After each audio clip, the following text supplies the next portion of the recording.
क्या आप जानते हैं पीरियड्स के दौरान महिलाओं को आखिर अछूत क्यों माना जाता है। यूं तो हम महिलाओं के सम्मान में बड़े बड़े कसीदे कस देते हैं, लेकिन जब यही महिलाएं महामारी के उन कठिन दौर से गुजर रही होती हैं तो हम उन्हें अपने ही घर में मानो पराया कर देते हैं। हमारे समाज में पीरियड्स के दौरान ज्यादातर महिलाओं को घर के रसोइये, पूजा पाठ और किसी भी मंदिर या धार्मिक स्थल पर जाने की मनाही होती है। आखिर क्यों? तो इसकी वजह जानने से पहले आप ये जान लीजिए कि आखिर महिलाओं को पीरियड्स आते ही क्यों हैं। अब हालांकि इसके वैज्ञानिक कारण कुछ और हैं, लेकिन यहाँ हम बात धार्मिक मान्यता की करेंगे।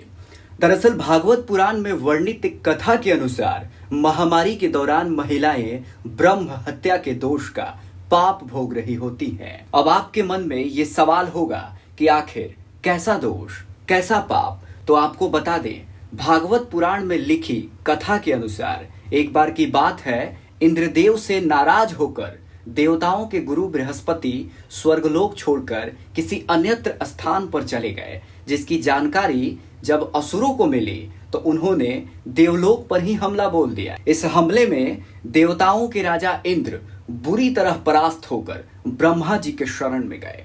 तब ब्रह्मा जी ने राजा इंद्र को किसी ब्रह्म ज्ञानी की सेवा करने का सलाह देते हुए बोले कि हे देवराज इंद्र, यदि कोई ब्रह्म ज्ञानी आपके सेवा से प्रसन्न हो जाए तो आप अपना खोया हुआ लोक दोबारा प्राप्त कर सकते हैं। अब इंद्र ब्रह्मा जी की यह बात मानकर एक ब्रह्म ज्ञानी की सेवा में लग गए, लेकिन इंद्र को यह ज्ञात नहीं था कि वह ब्रह्म ज्ञानी एक राक्षसी का पुत्र था, इसलिए उसे राक्षसों से कुछ ज्यादा ही लगाव था।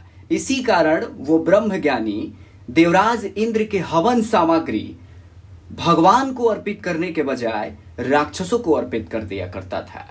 जब यह बात देवराज इंद्र को पता चला तो इंद्र ने क्रोधवश उस ब्रह्म की हत्या कर डाली। अब ब्रह्म हत्या के पाप से बचने के लिए इंद्र एक फूल में छिपकर भगवान विष्णु की उपासना करने लगे। उनकी उपासना से प्रसन्न होकर भगवान विष्णु प्रकट हुए और विष्णु जी ने इंद्र को इस पाप के प्रायश्चित की युक्ति बताते हुए कहा कि हे देवराज इंद्र, तुम्हें इस पाप से मुक्ति हेतु अपने पाप को पेड़, भूमि, जल व स्त्री आदि में बांटना होगा और इसके बदले में उन्हें एक एक वरदान भी देना होगा। भगवान विष्णु की यह बात सुनकर देवराज इंद्र सबसे पहले पेड़ के पास गए और अपने पाप का अंश लेने का विनती किए। तब पेड़ ब्रह्म हत्या के पाप के 1/4 अंश ले लिए। इसके बदले में देवराज इंद्र ने पेड़ को वरदान देते हुए कहा कि मरने के बाद अगर तुम चाहो तो स्वयं ही अपने आप को जीवित कर सकते हो। ठीक इसी प्रकार देवराज इंद्र के कुछ पाप का हिस्सा जल ने अपने ऊपर ले लिया, जिसके बदले में वर स्वरूप जल को किसी भी वस्तु को शुद्ध कर देने की क्षमता प्रदान की। ठीक इसी प्रकार भूमि ने भी इंद्रदेव के कुछ पाप का हिस्सा अपने ऊपर ले लिया, जिसके बाद वरदान स्वरूप इंद्र ने पृथ्वी पर किसी भी तरह से आई चोट को अपने आप भर जाने का वरदान दिया।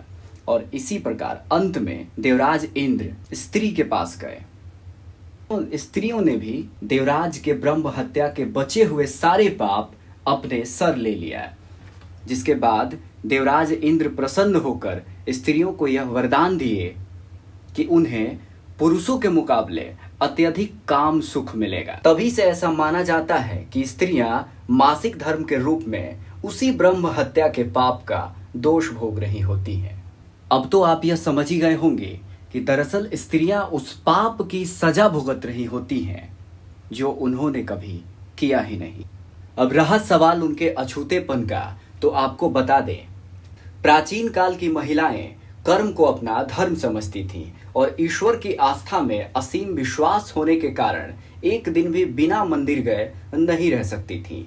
तब ऋषि मुनियों को और देवताओं को उनके महामारी के दौरान होने वाले कष्ट की चिंता हुई और उन्होंने महिलाओं को घर में उचित विश्राम दिलाने के लिए स्त्रियों को महामारी के दौरान पति के संग सहवास से, घर के कामकाज से और किसी मंदिर या सार्वजनिक स्थान पर जाने से वर्जित कर दिया, जो समय के साथ साथ एक परंपरा में तब्दील हो गई।